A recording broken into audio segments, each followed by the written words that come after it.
The sun hung low over the horizon, casting amber light across the sprawling Apache village. Smoke spiraled from cooking fires, and the laughter of children mingled with the distant cry of hawks circling above.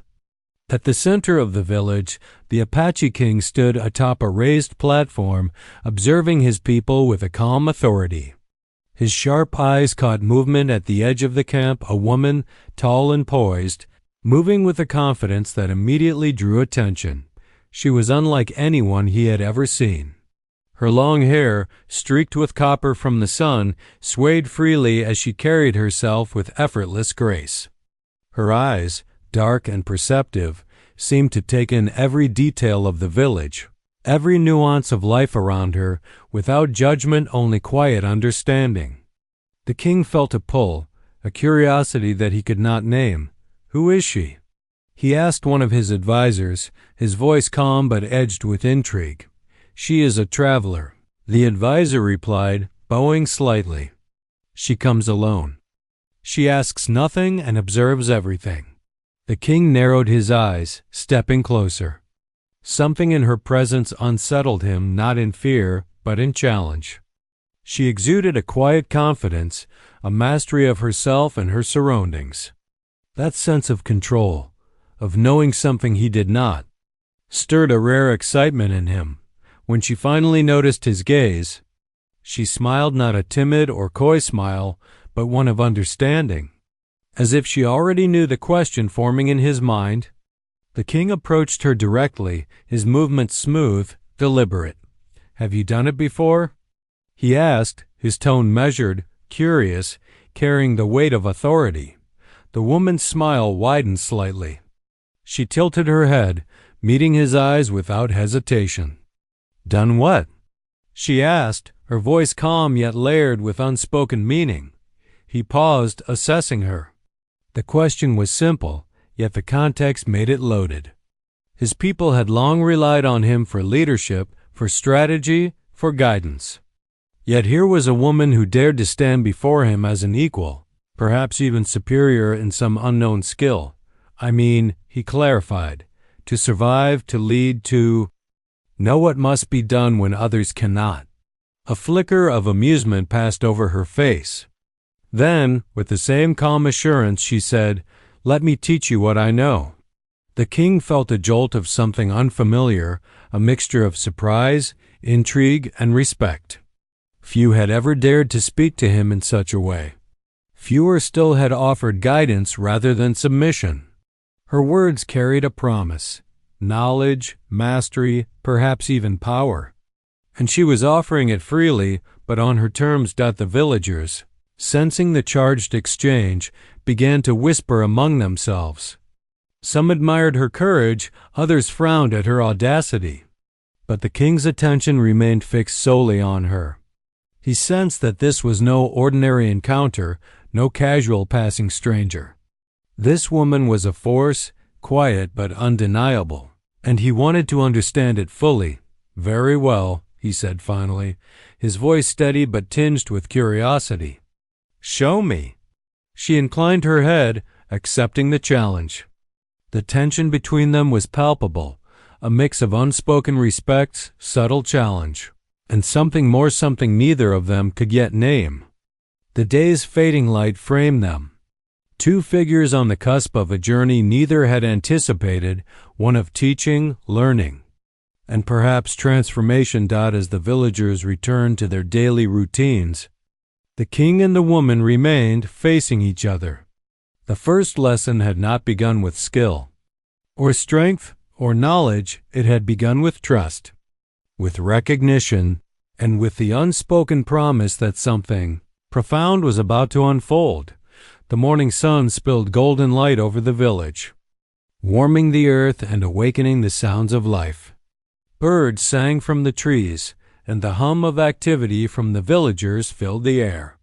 Yet at the edge of the central clearing, all sound seemed to fade, as if the universe had carved out a private space for the king and the woman. After their first encounter, the king could not stop thinking about her. There was something magnetic, almost untamable about the way she moved, spoke, and held herself. He watched as she prepared a small area near the riverbank, arranging stones and brush in a purposeful manner. Curious, he approached, his usual air of authority tempered by intrigue. "You asked me to show you," she said without looking up, her voice steady but inviting. "Now I will. But if you wish to learn, there must be rules." The king raised an eyebrow. "Rules?" he echoed, curiosity piqued. She met his gaze, unwavering. "Yes, you will follow my instructions completely. No shortcuts. No pride. You must let go of the idea that knowing your title makes you wise." He felt the challenge in her words. It was rare, almost unheard of, for someone to confront him in this way. The fire of competitiveness ignited in him, but so did a surprising sense of humility. He nodded slowly. "I accept your terms." A faint smile played at her lips. "Good, then we begin." She motioned for him to sit on the edge of the cleared area. She picked up a small, smooth stone and placed it in the dirt. "Observe," she said. "Not just with your eyes, but with your attention. Every shape, every weight, every imperfection tells a story. Learning is not about doing blindly, it is about understanding." The king studied the stone, feeling the coolness of it in his hand. Yet no matter how closely he looked, he felt as if he were missing something. She noticed his hesitation. "Your eyes see," she said softly, "but your mind must listen. Feel it, understand it, respect it. Only then can you truly learn." He straightened, trying to focus, to clear his mind of his usual strategies and judgments. It was harder than he expected. He was the king, he was used to commanding, making decisions, knowing the path. Now he was being asked to follow, to absorb, to trust, for hours. She guided him through small tasks, arranging stones, feeling the currents of the river, reading the subtle signs in the earth. Each task seemed simple, yet every instruction carried layers of meaning. The king struggled with frustration at first, but her patience never wavered. She corrected him with gentle words, not harsh criticism. At one point, he paused, exasperated. "Why must I do it this way?" he asked. "Because this way," she replied, "you learn more than the task itself. You learn about yourself." A silence fell between them, heavy with unspoken understanding. For the first time, the king realized that knowledge was not merely a tool to wield, it was a bridge, a way to see the world differently. He was beginning to grasp that the woman before him was not only a teacher of skills, but a teacher of perspective, of life itself. When the villagers passed by later that day, they whispered about the unusual scene, the mighty Apache king, kneeling beside a woman of no title, learning from her every move. Some doubted, some admired, but all were intrigued as the sun dipped toward the horizon, casting long shadows over the riverbank. The king finally looked at her and said, "You are unlike anyone I have ever met. If this is only the beginning, I wonder what awaits us." She smiled, the kind of smile that held secrets, warmth, and a promise of more. "Patience," she said. "There is much to teach and you much to learn." And so, their unusual partnership began, a delicate balance of authority and humility, challenge and respect, curiosity and guidance. In that moment, the foundation was laid for a journey neither of them could fully foresee, one that would test their skill, their patience, and perhaps their hearts. The next morning dawned crisp and cool, with a pale blue sky stretching over the valley like a fresh canvas. The king rose before the village drums sounded, restless from a night of vivid dreams filled with the woman's voice, her steady gaze, and the strange calm that had settled in his chest ever since she agreed to teach him. He found her again at the riverbank, kneeling beside the water as it rippled gently over smooth stones. Without turning, she spoke as if she'd sensed him long before he approached. "You're early," she said. "I couldn't sleep," he admitted. surprised by his own honesty. That means your mind is beginning to open. She lifted a stone from the river with careful fingers. Today you will learn balance. The king frowned. Balance? She cut him off with a soft but firm tone. You know balance in battle. Not in the quiet places. Not in yourself. He had no answer to that. She placed the stone in his palm. Your first task, stand on the flat rock behind you. Place this stone on your open hand and keep it steady for as long as I tell you. The king lifted an eyebrow, half amused. That seems simple enough. Her eyes glimmered. Try it. He stepped onto the wide, sun-warmed rock and lifted the stone in his open palm. For a few seconds, it was laughably easy. He smirked. Is this all? She said nothing. She only watched. Then the wind shifted. A sharp gust from the canyon whipped across the river, and the stone wobbled. Instinctively, the king tightened his fingers to catch it. The woman's voice came quick. No? Open hand. No grasping. He grimaced and repositioned the stone. More wind, more wobbling. Within moments his arm ached from trying to keep still. His jaw tightened. Sweat gathered at his brow. After what felt like hours but was perhaps only minutes, the stone slipped from his palm and clattered onto the rock. Frustration flared in him. This is pointless, he snapped. A child's game. She stepped closer, her expression calm but unyielding. Then why did you fail? The words struck harder than he expected. She crouched, picked up the stone, and placed it gently back in his hand. You're using strength where you need softness. You're fighting where you should be listening. He let out a slow breath, chastened but determined.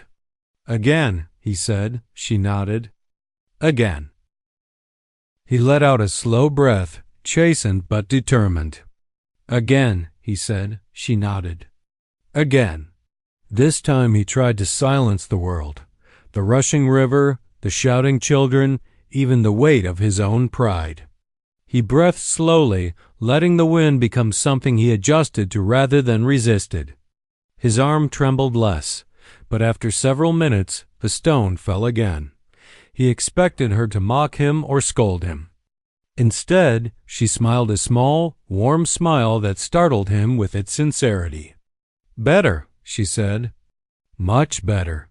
The king blinked, thrown off. But I failed again. You learned, she said simply. And learning is never a failure. For a moment they stood in silence, the river murmuring at their feet. Something softened between them, respect deepening, walls lowering. He saw her differently now, not as a challenger, not even just a teacher, but as someone who saw the world in ways he had never considered. She lifted another stone, larger this time. Now, she said, placing it in his hand, lesson 2. When the weight changes, so must you. He chuckled despite himself.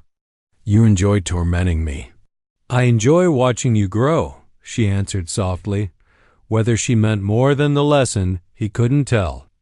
But the warmth in her eyes suggested something unspoken beginning to form. As the day stretched on. He failed again and again, but each time the failures came with insight, with patience, with quiet exchanges of humor and glances that lingered just a little too long. And though he didn't master the stone that day, the king understood something far more important. He would follow her teachings not because he must, but because he wanted to. By the 4th day, the king felt something shifting inside him, slow, subtle, but undeniable. The lessons were no longer just tasks. They were invitations to look inward, to break apart old habits and rebuild something stronger, quieter, and more aware. He walked through the village differently now. He listened more. He watched more closely. Even his warriors noticed the difference, whispering among themselves when he passed. But change rarely comes without a test. Late in the afternoon, as the woman led him toward the cliffs for the day's training, a young scout sprinted toward them, breathless and pale. "King!" he gasped. "Smoke North Ridge. Riders are coming, many." The king stiffened, not with panic, but with instinct. His training surged forward, his body readying itself for battle. "How many?" he demanded. "More than 20, the scout said. "Maybe 30. A small rival band, but enough to cause destruction if unchecked." His warriors would need direction. His people would look to him. The woman studied him quietly as the wind carried the faint smell of smoke down into the valley. "Go," she said softly, though there was no softness in her gaze. "This is where your lessons begin to matter." He nodded, then hesitated. "I should send you to safety." Her expression sharpened. "If you've learned anything from me, it's that I don't hide." A reluctant smile tugged at the corner of his mouth, but the urgency of the situation pulled him forward. Together they climbed the ridge until they reached a narrow clearing overlooking the North Trail. From there, they saw the riders, fast-moving, kicking dust into the sky, armed with spears and fire torches. The king's warriors were assembling behind him, tense and awaiting orders. All eyes turned to him, every man expecting him to act swiftly, decisively, as he always had. But today was different. He paused, listened. Felt he remembered her lessons. Do not fight what you do not understand. Do not move until you can see all pieces. Do not resist the wind use it. He inhaled slowly, letting his instincts blend with her teachings. "We do not charge," he said to his warriors. The men exchanged confused looks. One stepped forward. "But my king, they are already—" "We do not charge," he repeated firmly. "We position, quiet, low, hidden." The woman's eyes flickered with approval. He directed his warriors to take positions, along the narrow choke between two boulders. The terrain funneled the path into a bottleneck, a place where numbers meant little and footing meant everything. When the riders reached the ridge, they found silence. No shouting, no drawn weapons, no enemy to face head-on. Then the trap closed. The king's warriors rose from the rock shadows like spirits. Instead of a chaotic clash, they moved with precision, blocking the riders' momentum, disarming without killing, and forcing them into the narrow ground. The rival band fell into disarray, unable to use speed or numbers in such tight terrain. The king fought differently now.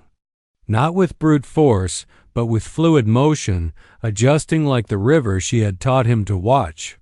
He saw openings where he once saw threats. He used the terrain instead of resisting it, and she was right there beside him. She fought with a dancer's grace, her movements sharp and controlled. More than once, she covered his blind side. More than once, he shielded her back. They moved as though they had trained together for years. When the riders finally retreated, defeated but alive, the king's warriors erupted into cheers. But the king didn't look at them. He looked at her. Their eyes met, exhausted, alert, and filled with something new. Respect, yes. Gratitude, yes. But something warmer lingered beneath it. Something neither of them dared speak aloud yet. "You led differently today," she said quietly. He nodded. "Because you taught me to see differently." She stepped closer, lowering her voice. "Then your challenge wasn't them. It was yourself." He breathed out, realizing she was right. The true battle had never been on the ridge, it had been within him, and he had won. Not by strength, but by change. The evening after the battle felt strangely quiet. The rival riders had fled, the fires had been extinguished, and the village breathed with a collective sense of relief. Yet the king found no rest in victory. His thoughts returned again and again to the moment on the ridge, her steady presence at his side. The way their movements had aligned without a word, and the unexpected calm that had rooted itself inside him. As the sun dipped and painted the sky in fiery streaks, the woman walked toward the river, the same place where their lessons had begun.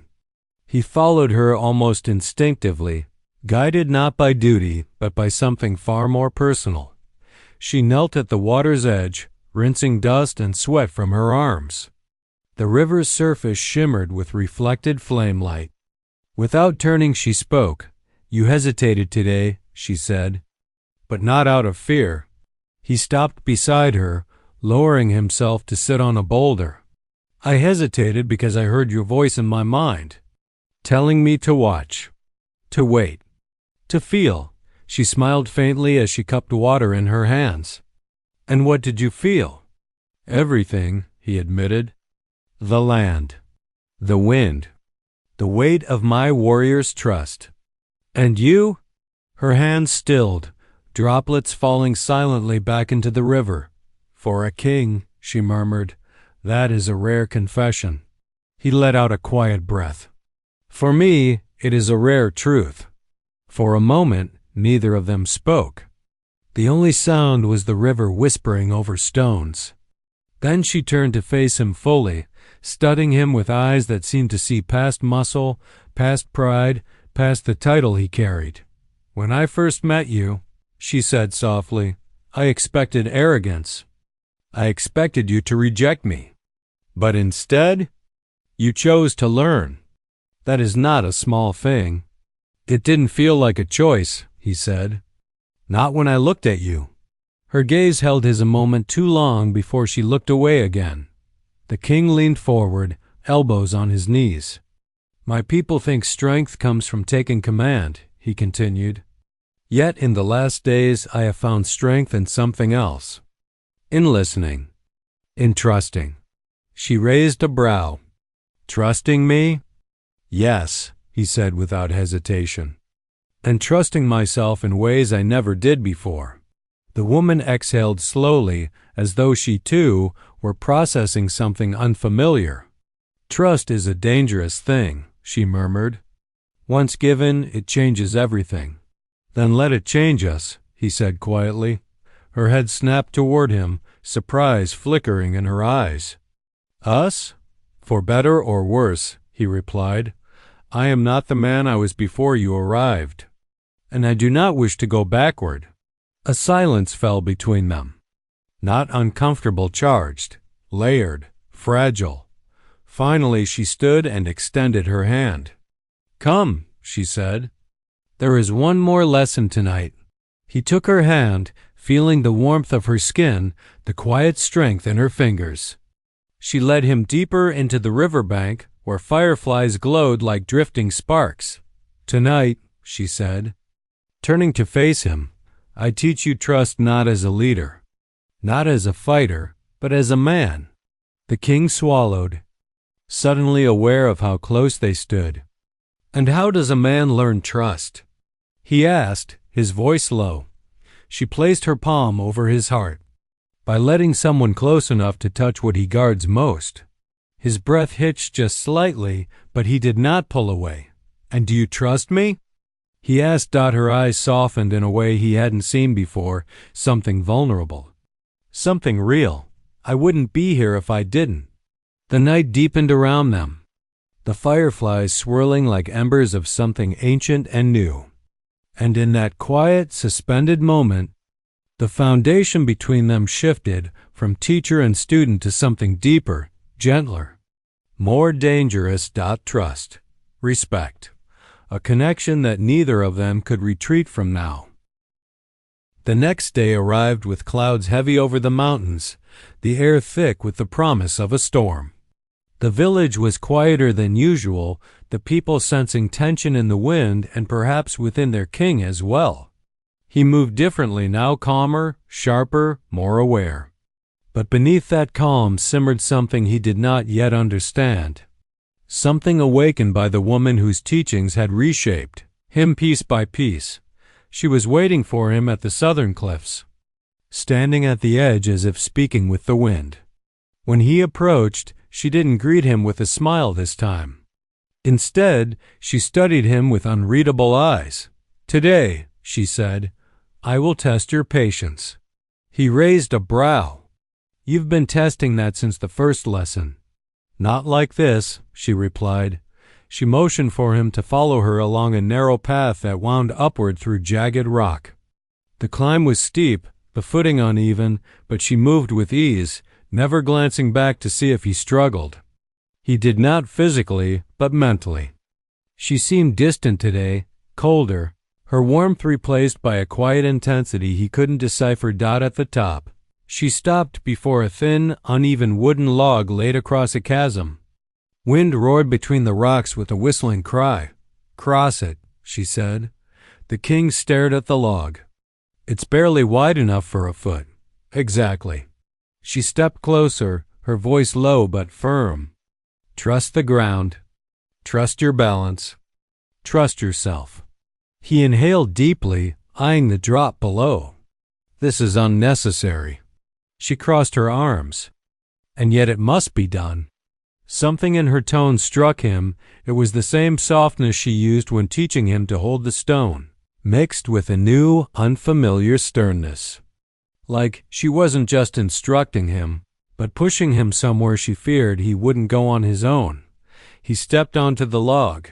The wood creaked under his weight. Wind buffeted him hard enough that his muscles tightened instinctively. Every bit of training he had as a warrior told him to fight the wind, to brace against it. Her voice came like an arrow through the noise. "Stop resisting." He froze mid-step. "Let the wind move you," she continued. "Let it guide your balance. Work with it, not against it." "This could kill me," he said through clenched teeth. Her reply was cool, almost too calm, so could clinging to old ways. The wind surged again, and this time he didn't brace. He shifted lightly, letting the movement flow through him instead of crashing against him. His body swayed but didn't fall. Step by step, he crossed the chasm until he reached the other side. When he turned back, he expected her to look proud, relieved, something. But instead, her expression was troubled, shadows tightening around her eyes. "You're angry," he realized aloud. "Not at me. At something else." She looked away. "Your strength. Your change? It is happening faster than I expected. Is that bad?" "No," she said softly. "But it means I must push harder now. Before the storm inside you grows too large to guide." He stepped toward her. "Then push. I will not break."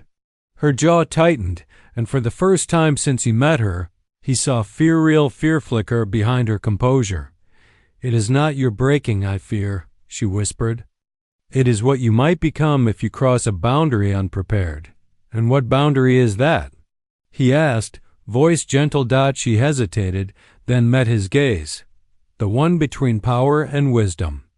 The one between following me and following something darker." The sky cracked with thunder overhead. He lifted a hand, touching her shoulder lightly. "Do you think I will lose myself?" She exhaled shakily. "I think you care about me. And caring makes people reckless." For a moment, the world felt utterly still. "Then teach me," he said softly. "Even the lessons you fear to give." Her breath caught. Something in her resolved then reluctantly, painfully, but she nodded. "Very well," she murmured. "Tomorrow's lesson will test more than balance or patience." His eyes narrowed thoughtfully. "What will it test?" She looked at him with a mix of challenge and sorrow. "Your heart." The storm broke at dawn. Thunder rolled over the mountains like the growl of an ancient beast, and rain sheeted across the village in violent waves. The wind tore through the valley, bending trees and ripping loose branches. People hurried to secure their shelters, tie down drying racks, and pull livestock into safety. But the king wasn't in the village. He stood with the woman on the upper ridge, where she had brought him before the first crack of thunder. The wind stung his face and rain soaked his hair and clothes. But she stood steady and unflinching, as if she knew this storm better than she knew herself. "This is where your next lesson begins," she shouted through the roar of the wind. The king scanned the storming valley below. "In this?" he called back. "You said this lesson was for my heart." How does this? A scream cut through the storm, a child's scream. Both he and the woman whipped toward the sound. Down the slope, a young girl clung to a broken cedar trunk sliding toward the cliff edge, her small hands slipping in the rain-soaked mud. Her mother screamed her name, helpless against the wind. The king lunged forward, instinct surging, but the woman grabbed his arm hard. Wait. He pulled against her grip. She fall. Wait. Her voice cracked like lightning. If you run now, you go blind. Use what you've learned and feel before you move. It took everything inside him to stop, even for a heartbeat. But he did. He breathed, listened, felt the storm. The ground trembling under the girl's weight. The direction of the wind, the slope's angle. The unstable soil. Then he moved. He ran not blindly, not wildly, but with purposeful steps, choosing the firm patches of ground, avoiding the loose shale. The woman followed close behind him, her steps as silent and sure as ever. The cedar trunk lurched again. The girl screamed. The king dove, sliding into the mud, and caught her just as the trunk tipped over the edge. He hooked his arm around her waist and pressed his boots deep into the earth, anchoring himself. The mud beneath him shifted. He was sliding. The drop yawning below would swallow them both. Suddenly the woman was beside him, her hands gripping his shoulder, pulling him upward with all her strength. Hold her tight, she shouted. I am. He gritted out, muscles burning. Together, with the storm beating down and the ground crumbling under them, they hauled the child back to solid land.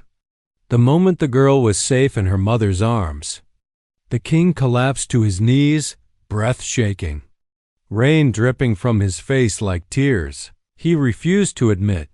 The woman knelt beside him. He looked at her through strands of wet hair. That wasn't a lesson, he said hoarsely. That was danger. It was both, she answered. Then what was I supposed to learn? She touched his cheek gently, wiping away mud that rain kept replacing. That your heart is not your weakness. It is your measure. He stared at her, stunned into stillness. You ran, she continued, not because it was your duty, not because you wanted to prove something, but because you could not bear to see harm. And you remembered to think even while your heart was burning. He swallowed hard. You're saying this storm, this danger, was meant to reveal something in me? Yes, she whispered. And it revealed exactly what I feared. He stiffened. Feared? Her eyes softened with something he had seen only once before on the night beside the river. That you care more deeply than you should. Not just for your people. She hesitated. But for me. The king's breath caught. The storm raged around them, but between them there was a quiet, powerful stillness, an unspoken truth finally exposed. You fear my heart, he murmured. I fear what it will cost you, she whispered. He reached for her hand, mud-streaked and trembling. Then teach me how not to lose myself. She closed her eyes, rain sliding down her lashes. When she opened them again, they were brighter, fiercer, resolved. Then tomorrow, she said, your heart will face its greatest test. Night settled over the Apache camp like a vast star-studded blanket. The fire crackled softly, sending sparks spiraling upward into the dark sky. Most of the warriors had drifted to sleep after the long day of defenses and preparations. But two figures remained awake at the far edge of camp, far enough to be private, close enough to feel the pulse of the village they'd both risked their lives for. The Apache king sat with his legs crossed, staring at the flames. Across from him, she sharpened a small obsidian blade with slow, deliberate strokes. The sound was soft, rhythmic, almost soothing, yet he sensed that her thoughts were anything but calm. He watched her for a long moment. You saved the village today, he finally said. She didn't look up. No, we saved it. Her correction didn't surprise him. What surprised him was the faint tremor in her tone, something he hadn't heard before. He had always known her as confident, unshakable, quick to smile when others faltered. But tonight, she was different. He leaned slightly forward. "Something weighs on you." She paused, the blade halfway to her knee, and for the first time since he'd met her, she hesitated. Truly hesitated. "It isn't easy," she said quietly, "to teach someone everything you know. To open yourself like that, because you fear I will misuse it?" He asked. She shook her head. "No, because knowledge changes people. I see the change in you, how you lead, how you listen. That is good." Her voice softened. "But sharing one's skills, one's beliefs, means sharing pieces of one's soul. And I have not done that in many years." She set the blade down, hands resting on her thighs. Her dark eyes flickered with the firelight. "Where I come from, the elders teach carefully. Not because we wish to keep others weak, but because once something is given, it cannot be taken back." The king felt a strange, unsteady warmth stir inside him. "You have given me much. You earned it," she said with a small smile. "Every question you asked, every mistake, every time you stood back up." She exhaled, long and slow. "But I need you to understand something." He nodded, unable to look away. "I did not choose you because you are king," she said. "Many leaders have asked for my knowledge, and I refused them. They wanted power, advantage, a shortcut." Her expression softened. "You wanted understanding." He felt the truth of her words settle heavily in his chest. "You saw that in me. I saw more." She reached forward, taking a small twig and tossing it into the fire. Sparks rose, floating between them. "You wanted to be better, not just stronger." A silence fell between them, thick but gentle. The king felt his heart beat slow and deep, as if something long dormant had stirred awake. He lifted his gaze to hers. "Then let me tell you something in return." She arched a brow, waiting. "When you smiled that first day and said, 'Let me teach you what I know,' I thought it would be a simple lesson," he admitted. "A skill, a technique, something to master and use." He shook his head. "But what you've given me is far greater. You taught me to see differently, to listen, to trust strength that does not roar but guides." Her lips parted, surprised, maybe even moved. He continued, voice low. "Your lessons changed my decisions, my leadership, and me. And that change," he paused, meeting her eyes fully, "comes from you." She held his gaze for several breaths, her expression unreadable at first. Then something in her eyes softened, like ice melting into water. "You understand more than I expected," she whispered. "And still not enough," he replied gently. "But I want to." Her breath caught, barely noticeable, but he saw it. For the first time, she wasn't the teacher. For the first time, she allowed him to see a glimpse of the woman beneath the warrior. "Then," she murmured, almost shyly, "I will show you more." The fire crackled between them. But it was no longer the warmth he felt. It was something deeper, something growing, something shared. Dawn broke over the eastern ridge in a wash of pale gold. But the Apache camp woke to something far harsher than sunlight, the low, rolling thunder of hooves. The ground trembled. Horses, many of them. The Apache king stepped out of his lodge, fully alert. She was already outside, bow in hand, scanning the horizon with that sharp, fearless focus that had become unmistakably hers. Warriors gathered behind them, tense, murmuring. A scout sprinted into the clearing, dust clinging to his legs. "Riders from the north," he gasped. "At least 50. They're coming fast straight toward us." The king's jaw tightened. They had expected retaliation, but not this soon and not with such numbers. He looked at her. She didn't flinch, didn't panic. She simply nodded, as if this moment, this test had been waiting for them both. "Use what I taught you," she said quietly. He steadied his breathing. Stand with me. Her answering smile held no fear. Always. The warband thundered into view moments later, cresting the ridge like a dark wave. Dust billowed around them. Their leader, a scarred, broad-shouldered man, raised a spear in challenge. Apache King, he roared, give us the woman you took. This land, this power you think you hold. Or we take everything by force. Murmurs rippled through the Apache warriors. Tensions rose like heat before a storm. The king stepped forward. But not alone. She walked to his side, bow ready, chin lifted with calm defiance. You see? Whispered one of the elders behind them. They stand as one. The scarred leader laughed. A woman guides you now? Then we will crush you both. He signaled his riders. The charge began. Remember, she murmured, eyes locked on the incoming threat.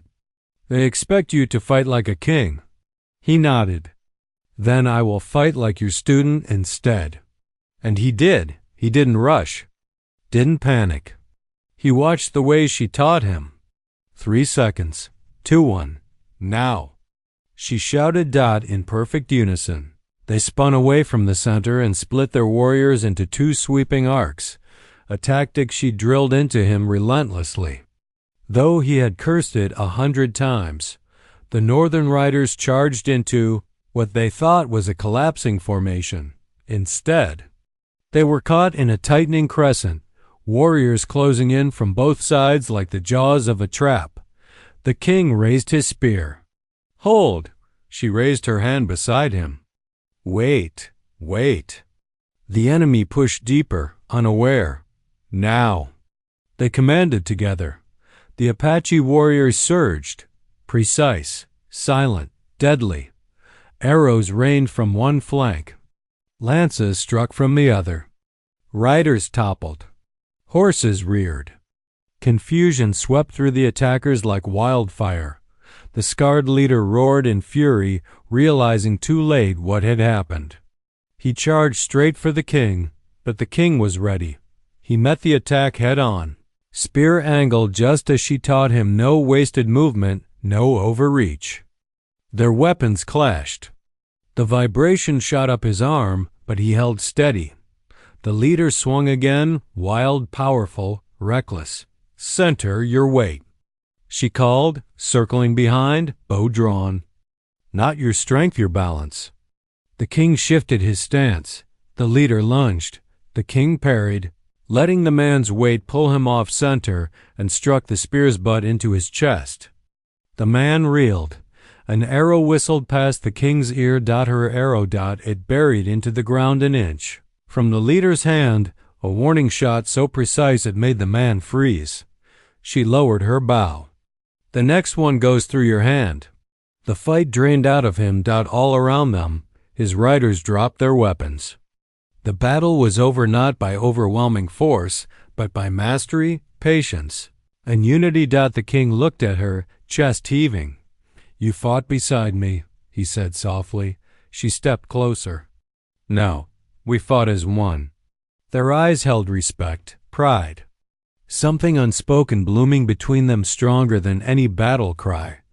The warriors around them began chanting, celebrating not just victory, but the new harmony between their king and the woman who had changed him. And for the first time, the king realized something simple and undeniable. He was no longer the student. She was no longer only the teacher. Together, they were something greater, matched in skill, in courage, in spirit. The battle was over. The ridge was silent now, the dust settling like a soft blanket over the village below. Warriors returned to their homes, their eyes alight with the thrill of victory. But the king and the woman remained at the edge of the cliff, gazing out over the valley. The morning sun shimmered across the river, painting the landscape with gold and green. Everything looked peaceful, but they both knew the true victory had been something far deeper than the skirmish. The king turned to her, taking a deep breath. I see it now, he said quietly. What you've given me. What you've given all of us. It's not just skill. Not just strategy. It's perspective. It's balance. It's heart. She smiled softly, her eyes warm but steady. And you've learned well. More than I could have hoped.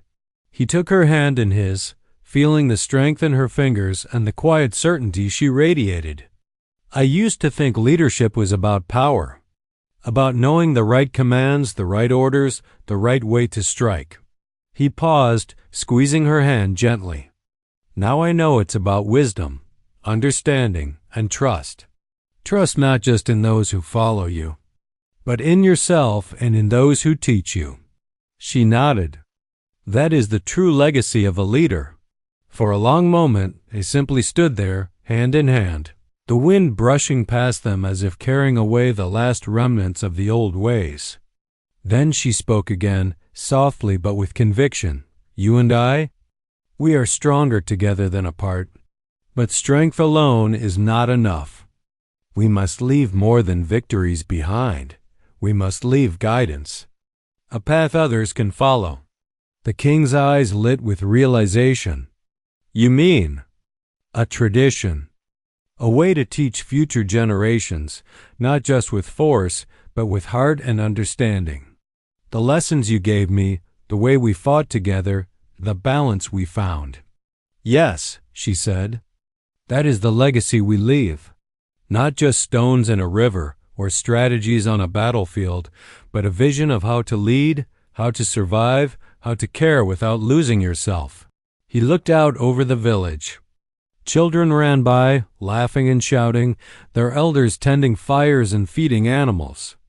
The memory of the past battles, the rival riders, the moments of fear and doubt, all of it now seemed woven into a larger tapestry. A tapestry he could share with his people, with future warriors, with the next generation of leaders. And we will teach them together? He asked. She smiled, the kind of smile that had first drawn him in confident, knowing, and just a little mischievous. Together, she said. The king felt a swell of gratitude, pride, and something tender he hadn't admitted even to himself until now.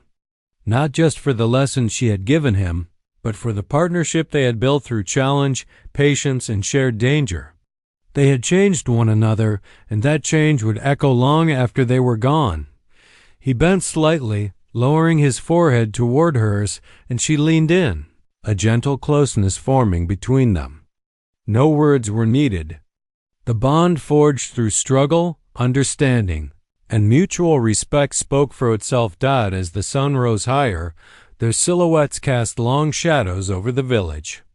It was a quiet, powerful image, one of unity, guidance, and the passing of knowledge. The king and the woman had not only survived the tests of skill, battle, and heart, they had transformed them into a legacy that would endure. Together, they turned back toward the village, hand in hand, ready to teach, to lead, and to share what they had learned with everyone who would follow. And as the wind carried their laughter, it seemed to whisper a promise to the valley.